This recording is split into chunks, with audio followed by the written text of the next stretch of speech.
สวัสดีค่ะคุณผู้ฟังค่ะยินดีต้อนรับคุณผู้ฟังทุกๆท่านนะคะเข้าสู่ในช่วงเวลาของรายการวิทยุจราจรเพื่อชุมชน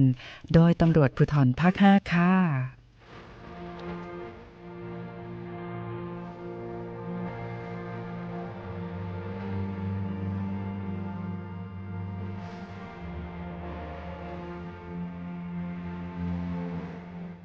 คุณผู้ฟังค่ะวันนี้วันศุกร์แล้ว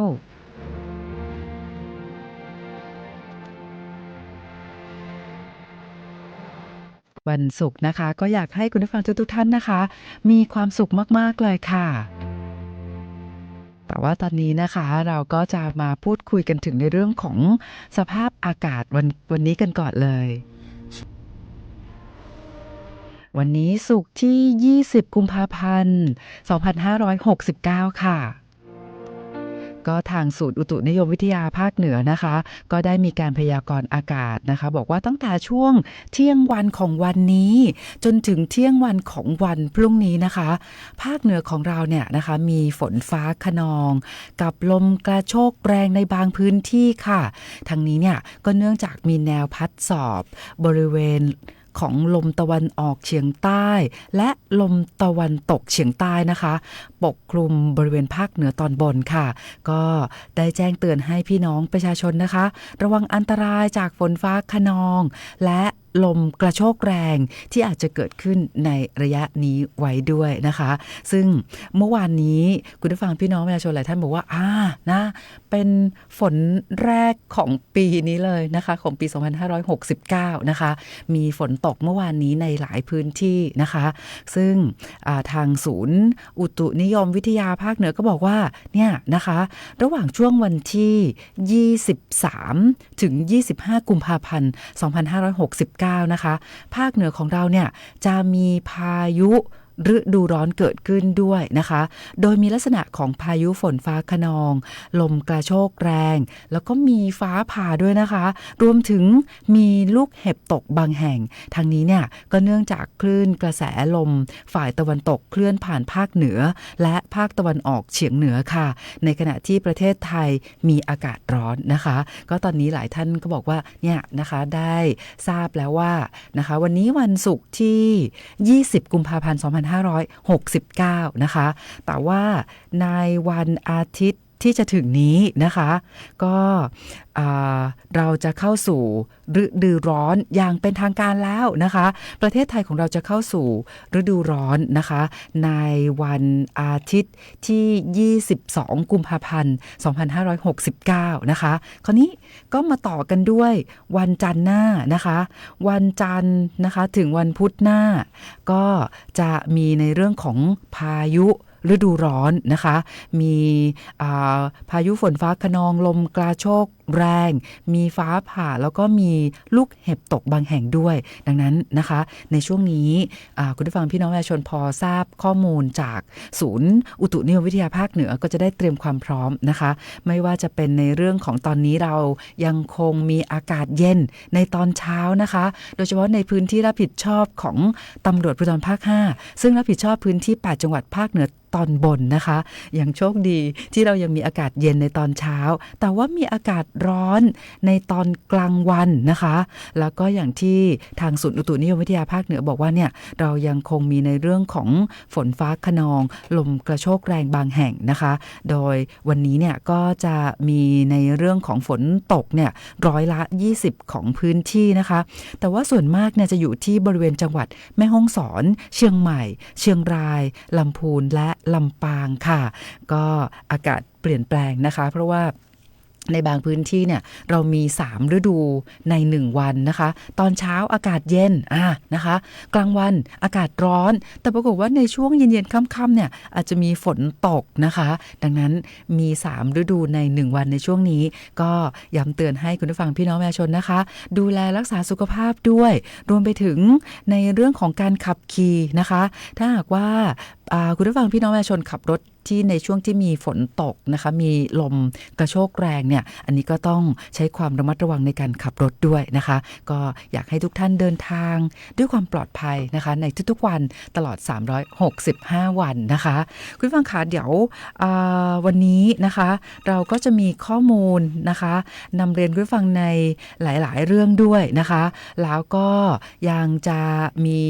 การรายงานสภาพการจราจรเพื่อให้คุณผู้ฟังพี่น้องประชาชนนะคะได้ทราบข้อมูลเพราะว่าวันนี้เนี่ยเป็นวันศุกร์เนาะนะคะวันศุกร์วันแห่งความสุขแล้วก็จะได้ทราบข้อมูลในช่วงของวันเสาร์อาทิตย์ด้วยนะคะว่าเขาจะมีการจัดกิจกรรมที่ไหนอย่างไรเพื่อที่เราจะได้วางแผนการเดินทางด้วยนะคะเอาละค่ะเดี๋ยวอีกสักครู่หนึ่งนะคะตอนนี้เรายังคงมีบทเพลงเพราะๆมาฝากคุณผู้ฟังนะคะแล้วหลังจากจบเพลงเพราะๆอีกหนึ่งเพลงนะคะเราก็จะมีการสัมภาษณ์นะคะแขกรับเชิญในรายการของเรานะคะรับรองว่าหลายท่านนะคะก็จะได้รับประโยชน์นะคะที่แขกรับเชิญจะมาร่วมพูดคุยกับเราในวันนี้แต่ว่าตอนนี้ค่ะมีบทเพลงเพราะๆอีกหนึ่งเพลงนะคะมาฝากคุณผู้ฟังด้วยเชื่อว่าหลายท่านนะคะอาจจะเพลงนี้นะคะอาจจะเกิดไม่ทันบางท่านบอกว่าเกิดไม่ทันแน่ๆเลยแต่จริงๆก็เป็นเพลงที่เพราะมากๆเดี๋ยวมาฟังเพลงนี้กันก่อนนะคะ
ค่ะคุณผู้ฟังคะหลายท่านบอกว่าเกิดไม่ทันจริงๆนะคะเพลงที่ผู้จัดหยิบมาเปิดในวันนี้นะคะแต่ก็เชื่อว่ามีคุณผู้ฟังหลายท่านชื่นชอบเพลงนี้นะคะผลงานเพลงของคุณสุเทพวงศ์กำแหงเพลงที่ชื่อว่าเพียงคำเดียวนะคะก็เป็นเพลงเพราะๆนะคะแต่ว่า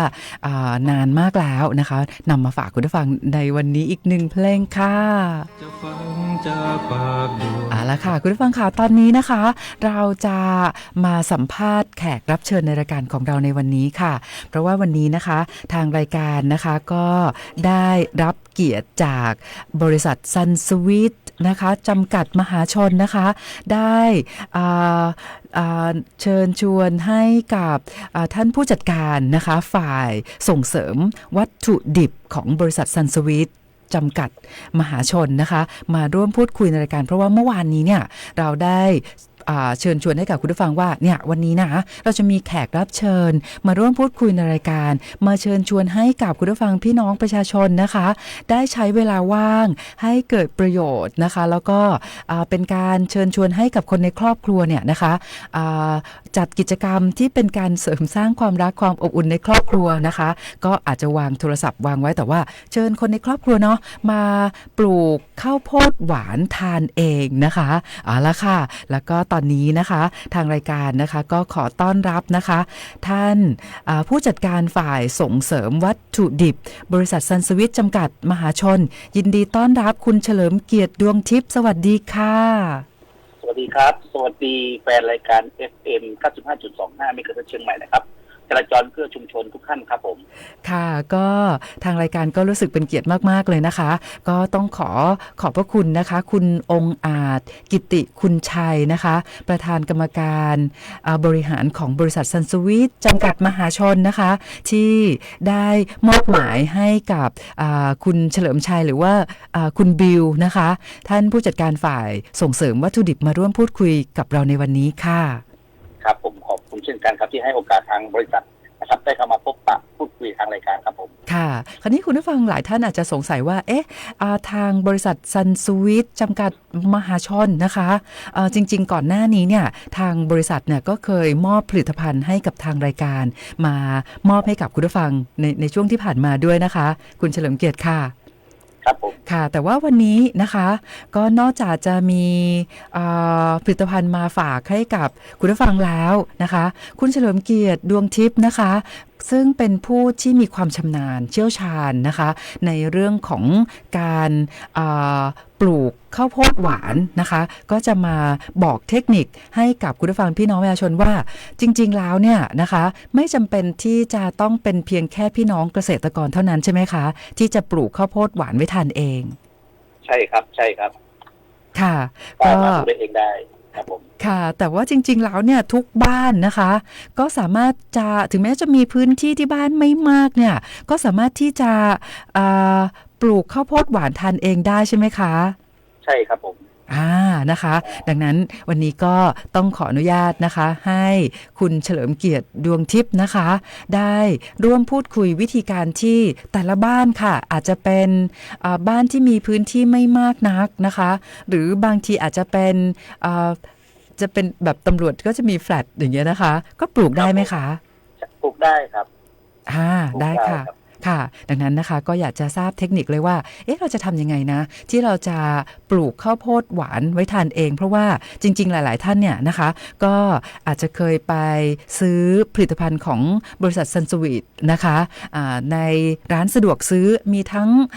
ผลิตภัณฑ์หลายอย่างเลยนะคะมีข้าวโพดหวานแน่ๆละนะคะแล้วก็มีผลิตภัณฑ์หลายชนิดเลยของบริษัทซันสวีทนะคะก็วันนี้เราจะมาบอกวิธีว่าพี่น้องประชาชนสามารถที่จะปลูกข้าวโพดหวานไว้ทานเองต้องเตรียมตัวอะไรยังไงบ้างค่ะอยากให้ทางท่านผู้จัดการฝ่ายส่งเสริมวัตถุดิบนะคะคุณเฉลิมเกียรติได้บอกเล่าเรื่องนี้เลยค่ะได้ครับขอบคุณมากครับความจริงทางแฟนรายการอาจจะเข้าใจว่าข้าวโพดหวานเป็นพืชไร่เนาะแต่ความจริงในทางที่ดีจริงๆเนี่ยคือเป็นพืชไร่แต่เราสามารถทำเป็นพืชผักได้นะครับเพราะว่าพวกมันอาจจะใช้พื้นที่ไม่เยอะเหมือนเกษตรกรครับแต่ว่าเราสามารถทำเป็นพืชผักสวนครัวได้ก็คืออายุมันสั้นนะครับถ้าเราหลังจากเราหย่อนเมล็ดพันธุ์ไปเนี่ยก็ประมาณ ไม่เกิน72ถึง75วันเนี่ยเราสามารถเก็บเกี่ยวผลผลิตได้แล้วนะครับในกรณีที่เรามองว่าเป็นพืชไร่เนี่ยคือในเกษตรกรที่เราฟังอยู่อาจจะว่าพืชไร่คือมันต้องปลูกบนดอยใช่ไหมอันนั้นมันคนละส่วนกันอันนั้นคือเป็นข้าวโพดเลี้ยงสัตว์นะครับแต่ของเราเป็นที่เราปลูกส่งเสริมแล้วก็ทำผลิตภัณฑ์เนี่ยเป็นผลิตภัณฑ์จากผักสดจากในไร่ของเราเองหรือทางเกษตรกรที่เราส่งเสริมเองเนี่ยก็อายุไม่นานครับผมสามารถปลูกได้ง่ายๆเพียงแค่หยอดเมล็ดก็ดูแลตามพื้นฐานให้น้ำนะครับใส่ปุ๋ยนิดหน่อยนะครับถึงเวลาก็เก็บเกี่ยวครับผมค่ะนั่นก็หมายความว่าพี่น้องประชาชนเนี่ยนะคะก็สามารถปลูกคือถ้าเกิดเรามีพื้นที่ไม่มากที่บ้านนะคะก็อาจจะปลูกเป็นแนวเป็นแทนรั้วอย่างนี้ได้ไหมคะได้ครับทำแปลงเล็กๆดินรั้วบ้านหรือถ้าไม่มีพื้นที่จำกัดอาจจะใช้ถุงดำเพราะวัสดุนะครับก็หยอดลงเม็ดไปสักถุงคูณ4คูณ6หรือ8คูณ10เนี่ยประมาณสัก2หรือ3ต้นนะครับเพื่อว่าให้มันผสมกันแล้วก็เป็นฝักออกมาก็รดน้ำทุก3-5 วันครั้งหนึ่งนะครับก็ตามปกติที่เราลดให้มันชุ่มชื้นนะครับผมง่ายๆเลยครับค่ะก็หมายความว่าเวลาที่เราตั้งแต่เริ่มนะคะหยอดตัวเมล็ดพันธุ์เนี่ยนะคะจนสามารถที่จะออกดอกออกผลนะคะใช้เวลาประมาณ2 เดือนครึ่งเหรอคะประมาณนั้นผมไม่เกิน75 วันหลังจากหยอดเมล็ดใช่ครับโอ้โหดังนั้นเนี่ยมือสมัครเล่นก็สามารถปลูกได้หมดทุกคนเลยใช่ครับไม่ง่ายๆไม่ยากครับโดยจำเป็นไม่ต้องใช้สารเคมีด้วยซ้ำไปเพราะว่าเราไม่ได้ปลูกเป็นธุรกิจแต่เราเป็นพืชผักเนี่ยดูแลง่ายๆเลยครับใช่ครับค่ะใช้เวลาประมาณแค่2 เดือนครึ่งนะคะดังนั้นเนี่ยตอนนี้นะคะสมมุติว่าคุณผู้ฟังพี่น้องประชาชนตอนนี้เนี่ยนะคะมีบ้านเนาะแล้วเราก็อยากจะปลูกข้าวโพดหวานไว้ทานเองนะคะคราวนี้ตัวเมล็ดพันธุ์ค่ะคุณบิวค่ะเมล็ดพันธุ์นี้เราก็สามารถหาซื้อโดยทั่วไปหรือว่ายังไงดีคะหลักการจริงๆเราสามารถซื้อได้ทางใน Lazada หรืออะไรก็ได้แต่ว่าถ้าเราปลูกในครัวเรือนจำกัดเนี่ยเราอาจจะเดี๋ยวทางผมเนี่ยถ้าเป็นช่วงนี้เราอยากให้เกษตรกรเป็นความสนใจที่จะปลูกเนี่ยเราอาจจะเดี๋ยวให้ซัพพอร์ตเรื่องเมล็ดพันธุ์ไปคนละประมาณสัก20-30 กรัมนะครับปลูกในบริเวณในบ้านเนี่ยก็สามารถซัพพอร์ตได้ครับผมค่ะนั่นก็หมายความว่าวันนี้นะคะทางบริษัทซันสวีทนะคะได้ส่งผู้เชี่ยวชาญมาบอกวิธีการปลูกแล้วก็เดี๋ยวในช่วงต่อไปเนี่ยเราจะเอาเมล็ดพันธุ์มาแจกให้กับคุณผู้ฟังด้วยใช่ไหมคะใช่ครับอาจจะเอาไปที่สถานีนะครับแล้วว่าเกษตรกรท่านไหนหรือสนใจที่อยากลองปลูกโพดหวานในส่วนของในบ้านหรือในส่วนของแฟลตหรือในคอนโดเนี่ยก็สามารถมารับได้ครับเดี๋ยวอาจจะให้ทางเจ้าที่ส่งเสริมนะครับไปแนะนำนะครับให้กับทางแฟนรายการที่สนใจครับผมค่ะก็แต่กรณีเนี่ยนะคะสมมุติว่าเราจะปลูกที่บ้านนะคะก็อยากจะเชิญชวนให้ลองปลูกให้เป็นแบบเป็นตามแนวรั้วนะคะเพราะว่าต้นข้าวโพดเนี่ยปกติแล้วเนี่ยนะคะสูงประมาณเท่าไหร่คะความสูงของต้นข้าวโพดไม่เกิน2.20 เมตร2.30 เมตรนี่เองครับค่ะไม่สูงครับไม่รกด้วยครับสามารถทำเป็นแนวได้เลยครับผม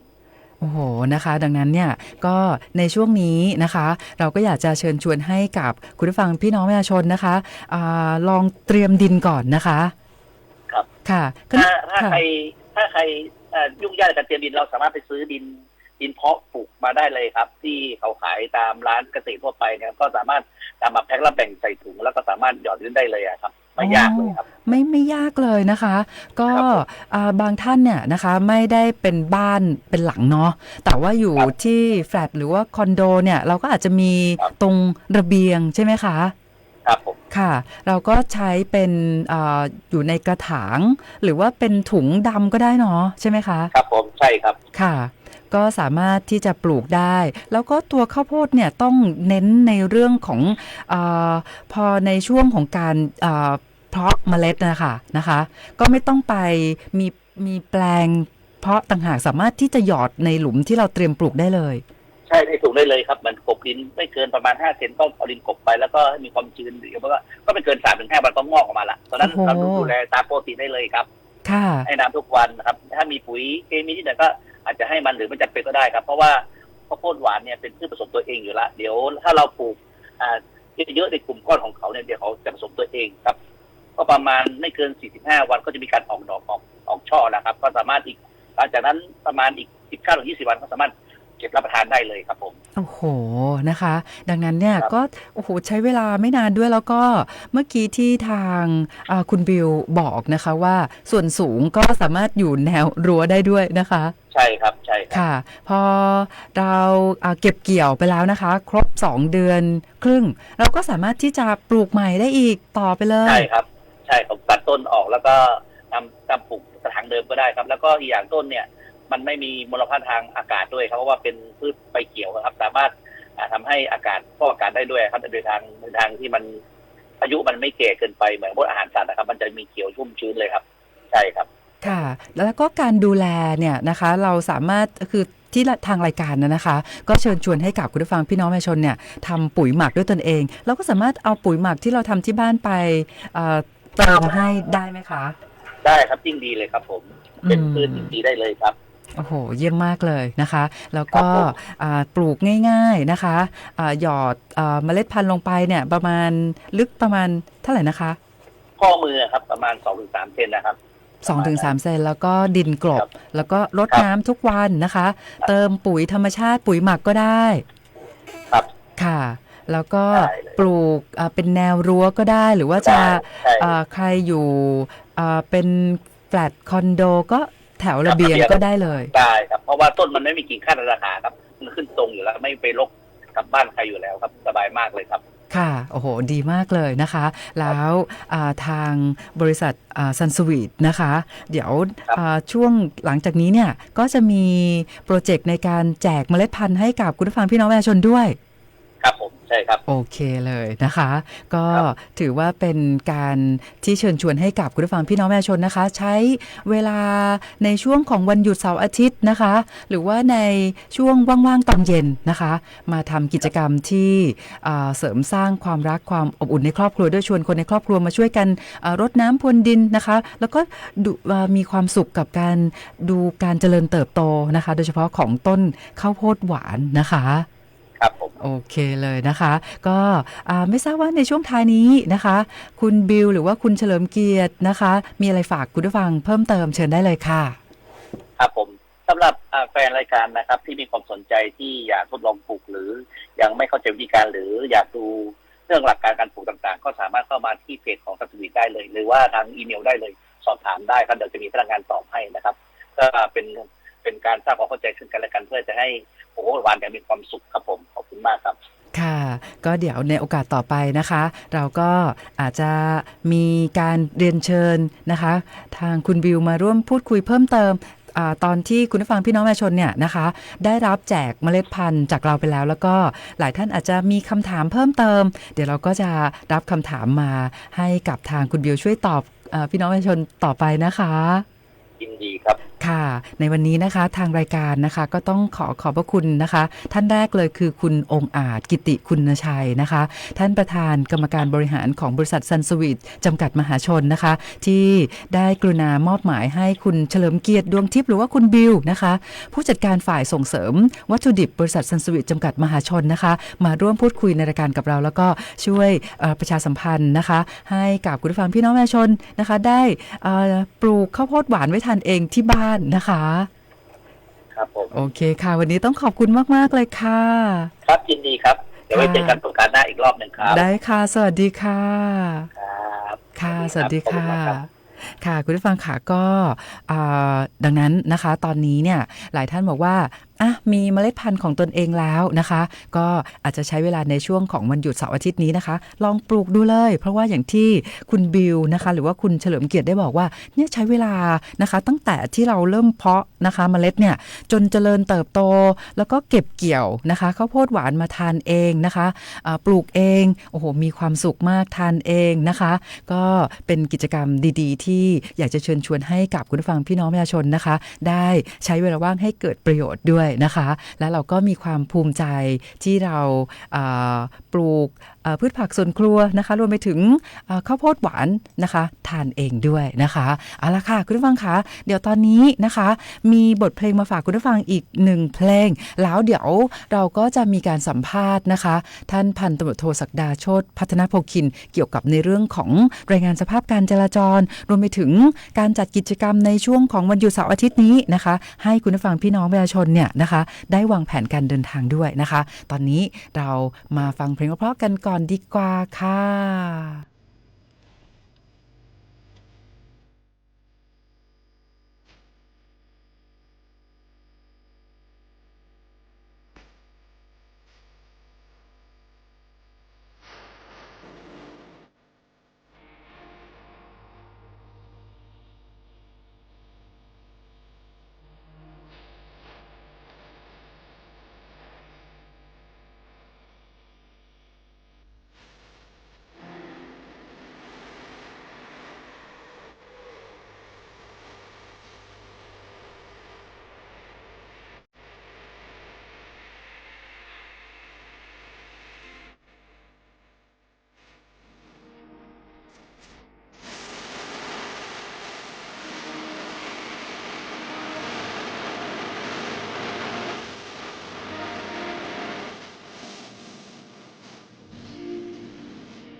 ค่ะคุณผู้ฟังคะเพลงที่ชื่อว่าอัศจรรย์ของหัวใจนะคะเพลงเพราะๆอีกหนึ่งเพลงที่นำมาฝากคุณผู้ฟังกันนะคะคุณผู้ฟังคะตอนนี้คุณผู้ฟังที่ทักทายเราเข้ามาผ่านเพจสทเชียงใหม่ PRD วันนี้นะคะคนแรกเลยคุณพัชราพรคุณสิรินันท์คุณสุรินทร์คุณแก้วตาคุณไพโรจน์บอกว่าที่เมืองจี้ลำพูนร้อนนะคะแล้วก็คุณวารินทร์คุณปรีชา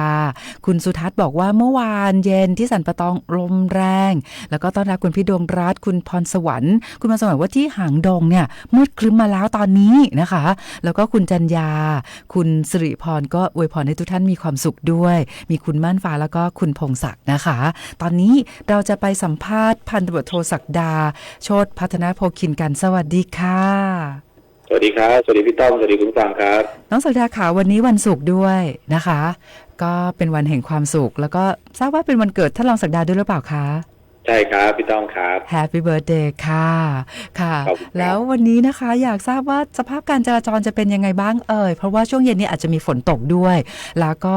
อยากทราบกิจกรรมในช่วงของวันหยุดเสาร์อาทิตย์นี้ด้วยค่ะได้ครับตอนนี้ 16:44 นาทีสภาพการจราจรโดยรวมในแต่ละเส้นทางรถยังมากอยู่นะครับ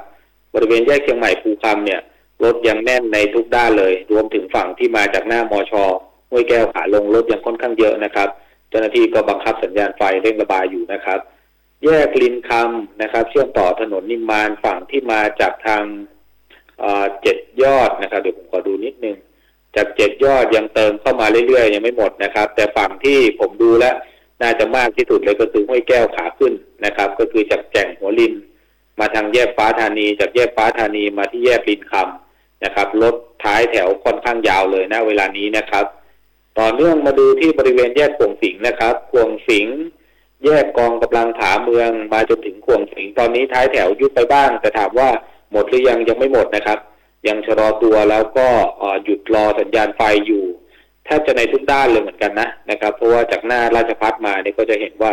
ยังค่อนข้างยาวนะครับฝั่งขาเข้าและฝั่งขาออกยังมีปริมาณมากเช่นเดียวกับที่ฝั่งที่มาจากโลตัสคำเที่ยงนะครับก็ยังมีรถที่รอใช้เส้นทางแต่ก็ยังช่วงปลายเนี่ยเติมเข้ามาอยู่แต่ช่วงใกล้เนี่ยยังมีรอสัญญาณไฟนะครับฝั่งที่มาจาก7 ยอดมาขวงสิงห์ฝั่งนี้ไม่มีปัญหานะครับเพราะว่ามีทางลอดให้ใช้แล้วก็ส่วนใหญ่ก็เคลื่อนได้เกือบทั้งหมดไม่ได้มีปัญหาอะไรข้ามมาดูต่อเนื่องเลยนะครับมาดูที่แยกฟ้าห้าม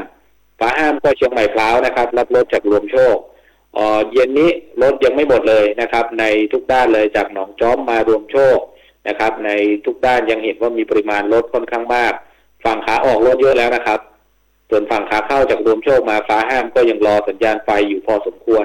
ผมพูดถึงตรงนี้เนี่ยก็พูดนิดนึงนะครับเดี๋ยวจะมีเรื่องของการก่อสร้างนะครับเรื่องของการรื้อผิวคอนกรีตแต่ก็เดี๋ยวหากมีรายละเอียดเพิ่มเติมจะเริ่มต้นวันไหนยังไงจะแจ้งให้กับพี่น้องประชาชนได้รับทราบนะครับต่อมาเมื่อกี้เราพูดเชียงใหม่พร้าวไปแล้วคราวนี้มาดูที่เชียงใหม่ดอยสะเก็ดนะครับเชียงใหม่ดอยสะเก็ดตอนนี้ท้ายไม่ได้ยันไปจนถึงแยกแม่คาวแล้วนะครับในฝั่งขาเข้ายุบไปพอสมควรแล้วนะครับส่วนฝั่งขาออกรถเริ่มเยอะนะครับรถไหลออกเมืองพอสมควรณเวลานี้บริเวณแยกศาลเด็กฝั่งไหนอีกที่มีรถมากนะครับฝั่งเซ็นทรัลเฟสนะครับจากฟ้าห้ามรวมโชคก็มีรถพอสมควรเช่นเดียวกันกับฝั่งที่มาจากศาลเด็กส่วนด้านในถนนแก้วนวรัตน์นะครับตอนนี้ชะลอตัวอยู่บริเวณหน้าขนส่งอาเขตหน้าโรงพยาบาลแมคคอมิกเดี๋ยวผมดูโรงพยาบาลแมคคอมิกหน้าโรงพยาบาลแมคคอมิกขึ้นได้แล้วเพราะฉะนั้นยังชะลอตัวอยู่ก็คือบริเวณขนส่งอาเขตกับแยกทุ่งโฮเทลด้านทิศเหนือแล้วก็ตอนนี้อีกส่วนหนึ่งก็คือฝั่งขาออกยาวเลยนะครับเพราะว่ารถหน้าโรงเรียนปิ้นจริงๆหมดตั้งแต่ประมาณสัก 16 นาฬิกาไม่เกิน 10 นาทีเพราะว่าวันนี้น้องๆเลิกรอบเดียวนะครับอาจจะมีจุดตัดถนนรัตนโกสินทร์ถนนบำรุงราษฎร์นะครับที่แยกปิ้นที่ยังมีรถอยู่แต่ฝั่งขาออกเยอะแล้วครับฝั่งขาเข้าหากเลยแยกทุ่งโฮเทลเหนือมาเนี่ยก็เคลื่อนตัวได้ทั้งหมดฝั่งขาออกเยอะท่านที่รอสัญญาณไฟนะครับเจ้าหน้าที่ก็ปรับเป็นฝั่งขาออกให้มากขึ้นแล้วนะครับต่อเนื่องมาดูที่บริเวณแยกหนองประทีปนะครับหนองประทีปฝั่งที่มาจากวัฒนธรรมเจริญเมืองมาจากบวกคกณเวลานี้ยังเติมเข้ามาเรื่อยๆเลยเหมือนกันนะครับด้านในถนนเจริญเมืองเคลื่อนตัวได้ค่อนข้างดีแล้วนะครับจะมีชะลอตัวก็อยู่บริเวณก่อนถึงแยกทุ่งโฮเทลด้านทิศใต้ก็คือโรงเรียนหน้าโรงเรียนสารศาสตร์ยังมีชะลอตัวในฝั่งขาเข้าอยู่นะครับจุดที่เลยมาแล้วเคลื่อนได้หมดนะครับฝั่งขาออกรถเริ่มเยอะแล้วนะครับมีรอสัญญาณไฟบริเวณทุ่งโฮเทลด้านทิศใต้แยกรถไฟในฝั่งขาออกส่วนฝั่งขาเข้าผมดูยาวไปจนถึงแยกเทวีอุทิศนะครับแยกสันปักคอยยังเคลื่อนได้แต่จะมีชะลอตัวที่บริเวณสะพานนวรัตน์ฝั่งตะวันออกนะครับรถยังมีพอสมควรแต่ถามว่ายังพอขยับขับเคลื่อนได้ไหมก็ยังเคลื่อนได้อยู่นะครับผมต่อไปที่จุดสำคัญอีกจุดหนึ่งก็คือบริเวณถนนมหิดลนะครับตอนนี้ถนนมหิดลท้ายแถวดีหมดแล้วนะครับไม่อยู่บนต่างระดับร้อนจัดแล้วนะครับ ฝั่งขาลงมาข้ามรถไฟมีชะลอตัวนิดนึงแต่ยุบไปเกือบหมดแล้วนะครับขึ้นรถไฟมาหน้าวาลีเลยหน้าวาลีไปเคลื่อนตัวได้แต่ชะลอนิดนึงจุดใต้ทางต่างระดับดอนจันทร์นะครับจุดยูเทิร์นแก้ไขจุดต่างระดับหนองหอยได้มีการวางกลวยนะครับเพื่อให้รถยูเทิร์นเนี่ยสามารถใช้เส้นทางได้สะดวกมากขึ้นหน้าตลาดหนองหอยรถยังเยอะนะครับเวลานี้บริเวณสะพานป่าแดดภาค5รถที่มาจากเส้นเลียบน้ำปิงจากป่าแดดยังใช้เส้นทางอยู่พอสมควรเช่นเดียวกับฝั่งที่มาจากช้างคานนะครับก็แถวป่าพร้าวนอกยังมีปริมาณรถมากนะครับยาวมาจนถึงปั๊มปตท.ตรงข้ามเชียงใหม่แลนด์ไม่ให้โดนเคลื่อนได้หมดทั้งฝั่งขาเข้าและฝั่งขาออกนะครับแยกสนามบินในฝั่งขาเข้าเย็นนี้ยาวไหมยาวเหมือนกันนะเช่นเดียวกับฝั่งที่มาจากทางทิพเนตรนะครับท้ายแถวเนี่ยอยู่ตรงจุดตัดถนนวัวลายเลยก็คือเลยแยกหายาไปนะครับเพราะฉะนั้นตรงนี้รถค่อนข้างเยอะนะครับเย็นวันศุกร์เนาะนะครับอาจจะเด็กๆอาจจะเรียนเสร็จอาจจะยังไม่ได้กลับบ้านซะทีเดียวยังเดินทางอยู่ในเมืองนะครับไปเดินพิเศษหรือพ่อแม่พาไปตามห้างต่างๆเลยทำให้จุดบริเวณใกล้เซ็นทรัลแอร์พอร์ตจุดนี้กับใกล้เซ็นทรัลเฟสเนี่ยลดปริมาณมากนะครับวงแหวนเคลื่อนได้นะครับแต่ฝั่งที่มาจากทางแก่งกูเฮืองเนี่ยมาวงแหวนเนี่ยอาจจะชะลอตัวนิดหน่อยนะครับหน้าโรงเรียนวัฒโนเคลื่อนได้หมดแล้วไม่มีปัญหาอะไรนะครับหน้าโรงพยาบาลสวนดอกณเวลานี้ถนนสุเทพรถเยอะนะครับเพราะว่ามันติดเชื่อมตั้งแต่ถนนสิริมังคลาจารย์ติดเชื่อมตั้งแต่ถนนนิมมานนะครับที่ตัดกับแยกนิมมานแยกสาธารณสุขส่วนบริเวณถนนคันคลองนะครับฝั่งที่มาจากแยกวัดอุโมงค์ก็ยังมีรถเติมเข้ามาอยู่ณเวลานี้รถยังเยอะเลยอาจจะแตกต่างจากวันที่เป็นวันจันทร์ถึงพฤหัสนะครับหากรถหน้าสถานศึกษาหมดแล้วเนี่ยจุดอื่นเนี่ยอาจจะยังไม่ค่อยพีคเท่าไหร่นะครับแต่หากวันศุกร์เนี่ยตรงจุดที่เป็นห้างสรรพสินค้าตรงจุดที่เป็นเชื่อมเมืองเข้าเมืองจะมีรถมากขึ้นนะครับเพราะว่าอย่างที่เล่าฟังไปนะครับเด็กๆก็ยังไม่ได้กลับบ้านวันศุกร์ผู้ปกครองอาจจะพาไปตามที่ต่างๆอันนี้คือสภาพการจราจรนะครับผมไปต่อเรื่องนี้ครับพี่ต้อมเรื่องกิจกรรมวันพรุ่งนี้เยอะหน่อยนะครับเริ่มต้นตั้งแต่ช่วงเช้าเลยก็คืองานวิ่งซิตี้รันของเทศบาลนครเชียงใหม่ก็จะเริ่มตั้งแต่ประมาณสักตี 4นะครับแล้วก็มีรับบีฟมีอะไรต่างๆรับเสื้อ6 โมงปล่อยตัวนะครับมี2ระยะ 5.7 กิโลกับ4กิโลนะครับนักวิ่งแต่ละระยะประมาณ500คนใช้เส้นทางก็คือท่าแพช้างม้อยนะครับหน้าตลาดสมเพชรมณีนพรัตน์ตัดเข้าประตูช้างเผือกวัดพระสิงห์ลาดดำเนินพระปกเกล้าแล้วไปจบที่ขวงท่าแพก็คาดว่าจะจบประมาณสักก่อน8 โมงผมว่าวิ่งระยะ5 โลนี่ไม่น่าจะถึง2 ชั่วโมงนะครับน่าจะจบเรียบร้อยได้ก่อนส่วนต่อเนื่องกันก็คือ9 โมงมีการสอบที่โรงเรียนยุพราชนะครับเป็นการสอบห้องเรียนพิเศษของน้องๆก็ประมาณสัก600 กว่าคนถ้ารวมผู้ปกครองแล้วก็อาจจะ1,000 กว่านะครับอาจจะมีรถใช้เส้นทางบริเวณถนนพระปกเกล้าถนนลาดวิถีค่อนข้างเยอะในช่วงที่หลังจากงานวิ่งของเทศบาลนะครับมาดูที่ถนนแก้วนวรัตน์นะครับถนนแก้วนวรัตน์มีโรงเรียนดารากับโรงเรียนปิ้นวันเสาร์พรุ่งนี้โรงเรียนดารามีพิธีจบการศึกษานะครับคนก็ประมาณสักประมาณ 1,000 คนนะครับแล้วก็เริ่มตั้งแต่ช่วงเช้าโรงเรียนปิ้นมี2 กิจกรรมครับมีพิธีรับเกียรติบัตรเรียนดีนะครับเช้าบ่ายแล้วก็มีสอบห้องเรียนพิเศษเหมือนกันเพราะฉะนั้นแก้วนวรัตน์พวกนี้อาจจะแน่นตั้งแต่ช่วงเช้าเลยยาวไปจนถึงช่วงบ่ายช่วงเย็นนะครับ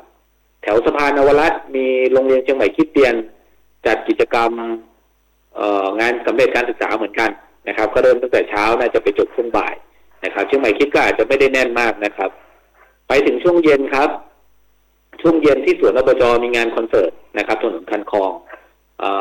เท่าที่ดูแล้วก็พื้นที่ด้านในค่อนข้างเยอะพี่ต้อมก็ไม่ได้ห่วงเรื่องการจอดไม่ได้ห่วงเรื่องของการกระทบกับการจราจรเท่าไหร่นะครับด้านในมีเจ้าหน้าที่ของทางอบจ.ของทางผู้จัดงานเขาดูแลอยู่แล้ว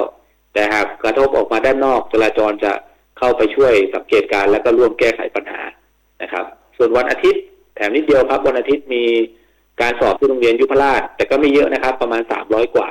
นะครับก็เชียงใหม่จริงๆแล้วมีกิจกรรมทุกสัปดาห์ครับพี่ต้อมหากไม่เป็นกิจกรรมเมืองก็เป็นเรื่องของการสอบแข่งขันเป็นเรื่องของคอนเสิร์ตนะครับก็ใช้คำนี้ก็ได้นะเชียงใหม่ไม่เคยเหงานะครับแต่ต้องดูว่าหลังจากนี้ไปเนี่ยในแต่ละสัปดาห์จะมีอะไรเพิ่มเติมผมก็จะได้นำมาเล่าให้กับ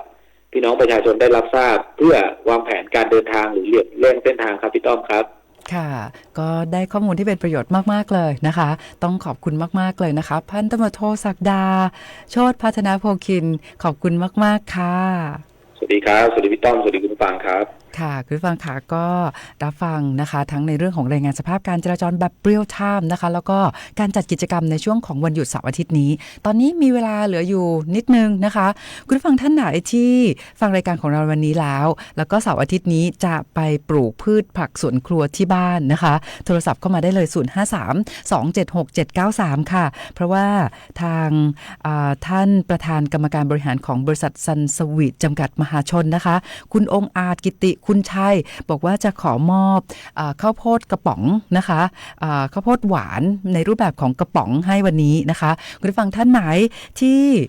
อยากได้นะคะเพราะว่าเสาร์อาทิตย์นี้จะไปปลูกพืชผักสวนครัวที่บ้านนะคะก็โทรศัพท์เข้ามาได้เลยนะคะเดี๋ยวเราก็จะร่วมสัมภาษณ์พูดคุยหน้าใหม่ด้วยนะคะแล้วก็จะส่งของรางวัลไปให้นะคะสำหรับผู้ที่ร่วมกิจกรรมนะคะเป็นข้าวโพดกระป๋องข้าวโพดหวานนะคะในรูปแบบกระป๋องค่ะสวัสดีค่ะสวัสดีค่ะฮัลโหลค่ะค่ะค่ะเสาร์อาทิตย์นี้จะปลูกพืชผักสวนครัวที่บ้านด้วยหรือเปล่าคะไม่ทราบที่นั่นเป็นเมล็ดพืชหรือว่าเป็นข้าวโพดสำเร็จรูปคะอ๋อวันนี้ที่ทางบริษัทซันสวีทเอามาแจกนะคะเป็นข้าวโพดกระป๋องพร้อมทานค่ะแต่ว่าในช่วงหลังจากนี้เนี่ยเขาจะเอาเมล็ดพันธุ์มาแจกสำหรับคนที่สนใจจะเอาไปปลูกแต่ว่าวันนี้เนี่ยก็เลยถามว่าคุณผู้ฟังท่านไหนที่จะเสาร์อาทิตย์นี้จะไปปลูกพืชผักสวนครัวรั้วกินบ้านรั้วทานได้นะคะก็จะมีของมอบให้ค่ะค่ะเสาร์อาทิตย์นี้จะไปปลูกที่บ้านหรือเปล่าคะจะมีการปลูกพืชผักสวนครัวรั้วกินได้ไหมคะค่ะถ้าได้เมล็ดพืชมาแล้วนะคะอ๋อค่ะเดี๋ยวเมล็ดพืชเนี่ยเราก็จะมีเมล็ดพันธุ์ข้าวโพดหวานมาแจกในน่าจะเป็นช่วงสัปดาห์ต่อไปนะคะโอเคค่ะเดี๋ยวบอกเบอร์โทรไว้ให้หลังไมค์เลยนะคะค่ะสวัสดีค่ะค่ะคุณผู้ฟังค่ะก็เชื่อว่าคุณผู้ฟังพี่น้องประชาชนหลายท่านนะคะที่จะไปปลูกนะคะพืชผักสวนครัวรั้วกินได้รวมไปถึงในเรื่องของข้าวโพดหวานด้วยนะคะแต่ว่าเดี๋ยวในเรื่องของเมล็ดพันธุ์เนี่ยทางบริษัทซันสวีทนะคะจะมามอบให้หลังจากนี้ด้วยนะคะแต่ว่าวันนี้ทางบริษัทก็มีข้าวโพดกระป๋องนะคะพร้อมทานที่จะแจกให้กับคุณผู้ฟังที่จะไปปลูกในช่วงของวันเสาร์อาทิตย์นี้ก่อนนะคะแต่อาจจะไม่ได้เป็นแจกเมล็ดพันธุ์วันนี้เนาะนะคะรับสายกันต่อสวัสดีค่ะออกไลน์เร็วค่ะสวัสดีค่ะเสาร์อาทิตย์นี้จะไปปลูกพืชผักสวนครัวที่บ้านหรือเปล่าคะค่ะจะปลูกอะไรคะตั้งใจจะปลูกอะไรเอ่ยตั้งใจจะปลูกข้าวโพดเพราะฟันข้าวโพดหวานค่ะแต่ว่าตอนนี้เมล็ดพันธุ์เดี๋ยวหลังจากนี้ก็จะจัดส่งให้นะคะก็เดี๋ยววันนี้เอาเป็นข้าวโพดกระป๋องพร้อมทานไปก่อนเนาะนะคะได้ค่ะโอเคค่ะเดี๋ยวบอกเบอร์โทรหลังไมค์นะคะค่ะสวัสดีค่ะคุณผู้ฟังค่ะก็พอฟังแบบนี้ก็เชื่อว่าคุณผู้ฟังพี่น้องประชาชนหลายท่านนะคะสนใจแน่ๆเลยที่จะไปปลูกในเรื่องของข้าวโพดหวานทานเองที่บ้านเนาะนะคะเดี๋ยวจะได้ประสานทางบริษัทนะคะก็เดี๋ยววันนี้ทางบริษัทก็มีของรางวัลมอบให้5รางวัลเป็นข้าวโพดกระป๋องพร้อมทานนะคะก็เดี๋ยวตอนนี้เดี๋ยวเรารับสายหลังไมค์กันต่อนะคะช่วงนี้นะคะยังคงมีเพลงเพราะๆมาฝากคุณผู้ฟังในช่วงท้ายรายการแล้วก็ย้ำเตือนในเรื่องของวันหยุดเสาร์อาทิตย์นี้นะคะต้องบอกว่าถึงแม้ว่าจะเป็นวันหยุดแต่ว่ามิจฉาชีพไม่หยุดนะคะคุณผู้ฟังดังนั้นนะคะถ้ามีคนโทรศัพท์มาแอบอ้างเป็นเจ้าหน้าที่ของรัฐนะคะแล้วก็บอกว่าเรามีคดีความโน่นนี่นั่นนะคะอันนี้ต้องตัดสายทิ้งเลยนะคะเป็นมิจฉาชีพแน่ๆนะคะที่จะมาเป็นตำรวจปลอม DSI ปลอมนะคะดังนั้นต้องใช้หลักในเรื่องของไม่รีบไม่เชื่อแล้วก็ไม่โอนนะคะ นะคะคุณผู้ฟังคะหมดเวลาของรายการแต่ว่าเดี๋ยวในช่วงท้ายนะคะก่อน 17 นาฬิกาเดี๋ยวรับสายหลังไมค์กันนะคะแล้วก็ดีใจมากเลยที่คุณผู้ฟังพี่น้องประชาชนนะคะสนใจที่จะไปปลูกนะคะพืชผักสวนครัวรั้วกินได้รวมไปถึงข้าวโพดหวานเดี๋ยวจะมีการแจกเมล็ดพันธุ์ในช่วงสัปดาห์ต่อไปนะคะสำหรับวันนี้นะคะมาถึงช่วงสุดท้ายของรายการแล้วนะคะเราจะจากลาคุณผู้ฟังด้วยบทเพลงที่คุณผู้ฟังขอเข้ามานะคะบอกว่าคนที่ขอเข้ามาชื่อน้องจอยนะคะจัดให้เลยในช่วงท้ายนี้คุณผู้ฟังคะ